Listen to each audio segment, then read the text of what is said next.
Hey YouTube, this is Michael of Asymmetric Preparedness. Today I wanted to talk about a topic that I'm sure some people are thinking about and asking questions about. People that are starting to awaken or hearing things and they're like, what's that? What's prepping? What are preps? What is a prepper? Preparedness? What's that? I hear these terms SHTF and WROL and TOTWAKI. What in the world is all this stuff, all this hoopla about prepping and preparedness? So, I'm going to try to answer some of those questions. Starting off with basic preparedness. Basic preparedness used to just be second nature to people. We've kind of slipped into this on-demand society now where, especially stores, they don't have big storerooms in the back where they replace their stock on the shelves. I'm sure some do, but pretty much it's an on-demand supply and stock system. Whenever a store gets low on something, it's automatically ordered. It shows up on a truck, and that's how they keep the shelves stocked. So that's one part of it. So about people preparing. It used to be my grandparents, I'm sure their parents, they always had a pantry, a root cellar, a basement, whatever, depending on where they lived, what they had. And I'm not saying they went to the extent that most people do now and that, like I do, to be prepared. But they had canned goods, they had dry goods, they had root vegetables, stuff like that. They have stuff that they canned in their gardens. My grandparents had a massive garden, like an acre and a half. I know, to me that's massive. Like an acre and a half garden, it was huge. They grew everything. But they lived in the Central Valley of California where everything grows. So that was pretty nice. But, in Boy Scouts, a lot of people want to spend time in Boy Scouts. Be prepared. It's just one of those things that used to be second nature. People used to be more into self-reliance because they didn't have the net of all these government handouts and stuff like that. They had to prepare and take care of themselves. They had to, they grew some of their own food. Most people had gardens. Obviously, going far back, even further, everybody had gardens. Everybody raised animals for food production. They produced a lot of their own calories. Well, nowadays, not that many people have gardens. Not that many people have, chickens or goats or cows or whatever it is you want to eat. So that's kind of, part of it. We've gone away from that mentality of self-reliance. And that's another reason why we are more susceptible to the control of government and other powers that be, is that the more self-reliant you are, the more empowered you are to practice, stand up for your freedoms, and to be a free person. So, what is prepping? Prepping is setting aside extra food, extra medicine, security-related items, self-defense-related items, growing your own garden, your own food, physical exercise, getting yourself in better shape so that you're better able to deal with any adverse conditions. SHTF, stuff hitting the fan. It's SHIT hitting the fan, but stuff hitting the fan. So that is basically just Tim at WROL, sorry, without rule of law. Talking about at a big event like EMP, which is electromagnetic pulse that takes out the power grid, shuts down vehicles, shuts down supplies. So basically, the grocery stores run out of food in a couple days, 3-4 days, whatever, or maybe a week, and next thing you know, starving people are everywhere. And law enforcement can't keep up with all the rioting, all the stuff going on. So basically, rule of law goes away.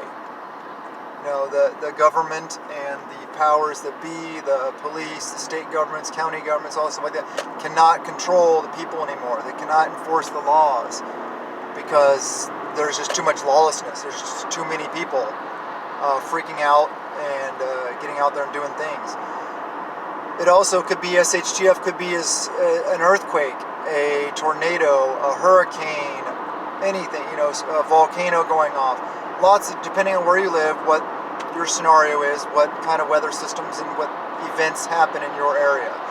So it could be different things. SHTF could be you getting badly injured and losing your job or not being able to work for a period of time.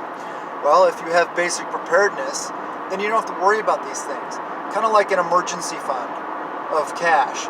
If you have an emergency fund, you never have emergencies because you have the ability to pay for it. Thus, it doesn't become an emergency. You don't stress about it. You're like, okay, this comes up. Oh, well, that's what our emergency fund's for. Bam, you use it, and you're good to go. No worries. And then you just start rebuilding your emergency fund again. Same with prepping. That's what preps are. They're an emergency fund. They're a peace of mind. Please don't prep out of fear. Don't fear about what's going to go on in your life. Prep out of the same reason why you have an emergency fund, why you save for your retirement. The same concept. So how do you get started? Just start off going to whenever you're doing your normal grocery shopping. Buy a couple extra cans of veggies, buy fruit, canned meats, whatever it is you eat on a normal basis that has a longer shelf life. I'm not talking about refrigerated goods, frozen goods. That's not part of preps because it doesn't matter how many freezers you have. Grid goes down, all that food's going to go to waste unless you eat it quickly or start feeding your neighborhood, which is still good. You can still make use of it, but it's not what I would count as part of your preps. So, yeah, just a little bit of time. You can spend a couple extra bucks. Sorry, my nose is itchy today. Sorry that bothers you. I'll try not to. You could buy a couple extra things, add, $5-10 your grocery bill every time you go to the store. Or you could get serious and you could jump on the August Farms website or Walmart or Strive or Thrive or any of these other websites that sell long-term food storage foods.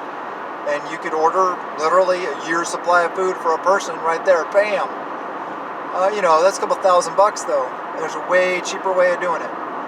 If you go to Costco or Sam's Club or any of the other big bulk food item stores, I don't know, there's lots of different names of them. I don't even know about Sam's Club, never even been in one. We don't have them here in the Pacific Northwest. But we have Costco. So go to Costco, buy a 25-pound bag of beans for $15, 25-pound bag of rice for $9. So you're talking $25 basically of food for 50 pounds of food. That's 50 cents a pound. Eat 2 pounds a day. That's $1 a day for food. That's cheap. Literally. You can get a year's food supply real easy. Now, is it the only option? No, because you need water. You need ways to purify water, store water. Prepping can be very complicated, but don't get overwhelmed, especially when you're starting out. Don't get in over your head. Don't worry about what somebody has 7 years of preps and an underground bunker complex and mutual assistance group or tribe or group, whatever you want to call it, of 50 people from, all former members of SEAL Team 6 and doctors and all that stuff. Don't worry about those people. Just like you don't judge yourself and base your own life off of others. Don't try to keep up with the Joneses. Just do your own thing. Stay positive, stay happy, enjoy it, have fun. Enjoy the peace of mind that prepping gives you. I talk all the time in my videos, just doing a little bit of exercise every day. Don't take the escalator, don't take the elevator, take the stairs. Do extra push-ups, sit-ups, crunches, any kind of basic body weight exercises are free and can be done almost anywhere. You can do calf raises while you're standing in line at the store buying your preps. Anyway, so if you're at the store, say Walmart for example, you're walking by, you're going to HBA to get your shampoo. Well, you pass right by the medical aisle. Grab a pack of rolled gauze. Grab some Band-Aids. grab some antiseptic stuff, grab some rubbing alcohol, something like that. Burn ointment, just a little bit at a time. One time, grab one thing. Grab some, grab some rolled gauze, a couple cans of veggies, a couple cans of canned meat. Next time, go to the camping aisle and grab some of those long-term rations. They come in a little vacuum-packed seal. If you're at Walmart, they're orange and silver. Cost under $5 for 2,400 calories. Go to the camping section. Check out their knives, their machetes, flashlights, oil lanterns, oil for those lanterns. So many different things. Just think about, if you're starting out, think about what you would need to survive, what you need to live don't take into account power. Think if there's no power available. What do you need without power? A way to start fire, a way to cook, what to cook with, food to cook, medicine, medical stuff to take care of yourself. I highly recommend, I think it's a vital thing, but you may personally have reservations against it, about owning firearms. You need firearms. You need ammunition, magazines for those firearms. You need training to appropriately employ those weapon systems effectively in a timely and effective manner in dynamic situations. Concealed carry would be great. Handgun. Training for that. Medical training. I just had a video about different kinds of training you can receive to better your chances during a SHTF scenario. But to those beginners out there, this is just a rundown of some of the things. Check out my videos. Check out other videos that people put out. Check out Bear Independent, TJ. He puts out a lot of good videos. Check out Viking Preparedness. Pastor Joe puts out a lot of videos. Check out, a little more on the security-related side and the fighting side. Check out Delaware Patriot. There's so many channels I can't even think of right now. Sorry if I don't mention you and you're one of my favorite channels. There's a lot of people out there with good channels and good video also. Also books. Go to your bookstore. Get books on homesteading, gardening, prepping. There's a whole prepper section now in bookstores.